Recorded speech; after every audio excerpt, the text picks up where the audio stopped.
هەموو لایەکتان بەخێر بێن بۆ شەشەمین کۆنفرانسی نێودەوڵەتی پلاتفۆرمی دابڕان بە دروشمی ئاین بۆ تاک و لە ماوەی 2 ڕۆژدا شەشەمین کۆنفرانسی نێودەوڵەتی پلاتفۆرمی دابڕان و چوارەمین کۆنفرانسی نێودەوڵەتی فێمینیزمی ڕۆشنگەری بە بەشداری سەدان ڕۆشنبیر و کەسایەتی دیاری ناوخۆی و بیانی لە سلێمانی تیشک دەخاتە سەر چەندین بابەتی گرنگی پەیوەست بە ژیانی خەڵک. ئومێدەوارین ئەم کۆنفرانسەش خشتێکی تر بخاتە سەر تەلاری بنیادنانی بیری ڕۆشنگەری. مەلا بەختیار سەرپەرشتیاری گشتی کۆنفرانس ڕاشکاوانە وەڵامی هەموو ئەو ڕەخنە و دەنگۆیانەی دایەوە کە پێشتر و ئێستاش لەبارەی کۆنفرانسەکەەوە دەکرێت. دیموکراسی لە کوردستان نەک دیموکراسی لەسەرەوە بسەپێنرێ بەسەر ژیانی کۆمەڵایەتیمان.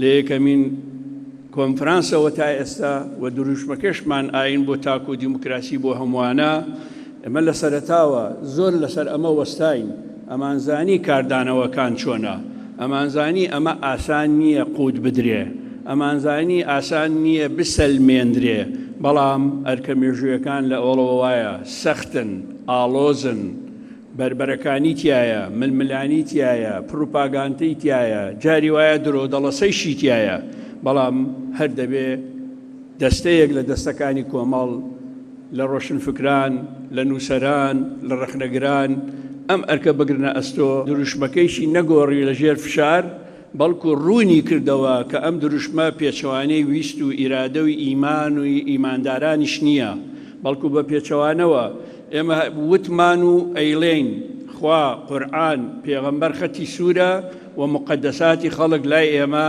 لە چوارچێوەی ئازادی تاک، لە چوارچێوەی ئازادی ژیانی کۆمەڵایەتی پیرۆزە، هیچ کەسێک ناتوانێت ئەو ئازادیانە زەوتکە. با بڵێن 3 قوتابخانە و 3 مەدرسەی جیاوازن لە کۆنفرانسی دابڕان لە ماوەی 2 ڕۆژدا و لە ڕێگەی دەیان پانێڵی جیاواز هەموو ئەو بابەتانە شەن و کەوت دەکات کە لە نێو کۆمەڵگەدا جێگەی مشتومڕ و هەڵسەنگاندنی جیاوازن.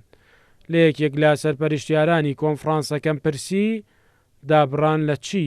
دابڕان لە هەموو ئەو کەلتورە دواکەوتووی کە خۆی قەتیسەکە لە چوارچێوەی بیرێکە کە ناتوانێت دەرباز ببێ لەوەی کە نەریتی وی کۆمەڵایەتی بەسەریا سەپاندووە.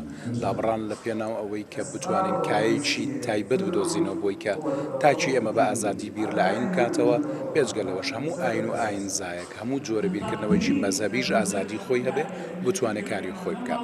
دابڕان لە سەرەتای دامەزرانی و تاکو ئەمڕۆ بەبەردەوام خەریکی ئەوەیە کە ئەو تەمومژە لە چوارچێوەی ئەم پلاتفۆرمە دوور بخاتەوە کە گوایە دژاتی ئاینەکە بە پێچەوانەوە بە بەردەوام لە سەرەوەی ئەوانەی کە ئەم پلاتفۆرمە بەڕێوە بن هەتاوکو هەموو ئەندامەکانیشی جەخت لەواکەنەوە کە دابڕان دژی هیچ جۆرە ئاین و مەزهب و ئاینزایەک نییە، بە پێچەوانەوە سەرقاڵی فراوانکردنی پانتایی ئازادی بۆی ئەوانش بتوانن کاری خۆیانی تیا بکەن. هەموو پێوەرەکان و بنەماکانی دروستبوونی ئاینەکانە و بە درێژایی کۆنفرانسەکانی ڕابردوو پرسی ژنان پانتایەکی گەورەی داگیر کردووە. لە دووەم ڕۆژدا کۆنفرانس زیاتر لەسەر ئەم پرسە ڕادەوەستێت. یەکێک لە ئامانجەکانی کۆنفرانسش گەڕانەوەی قورسایی و پێگەی ڕاستەقینەیە بۆ ژنان لە نێوکایە جیاوازەکانی کۆمەڵگە. لە ڕژمارە ژنان تا ڕادێکی کەم ئەهێنە ڕیزەوە، بەڵام ئەم ژنانە بە ئیرادە و بە باوەڕی خۆیانەوە ناتوانن شوێن ئەو ناتوانن ینی ڕێگەیان پێنادەن کە بۆ خۆیان خاوەن بڕیار بن، خاوەن ئیرادە و بڕیار و هەنگاوی گرنگ بن. ئەمەش لە غیابی فکری تێنەگەیشتن یاخود بنەبوونی فکرێکی بەهێزی فێمینیزمیە. کۆنفرانسی نێودەوڵەتی پلاتفۆرمی دابڕان و فێمینیزمی ڕۆشنگەری، دوو کۆنفرانس کە ساڵانە ناوەندی ڕۆشنگەری چاودێر لە سلێمانی سازی دەکات. زۆر جار بابەتەکانی نێو کۆنفرانسەکە زۆرترین مشتومڕ و لێکدانەوەی جیاواز بە دوای خۆیدا دەهێنێت. مەریوان عەبدوڵڵا، کورتسات نیوز، سلێمانی.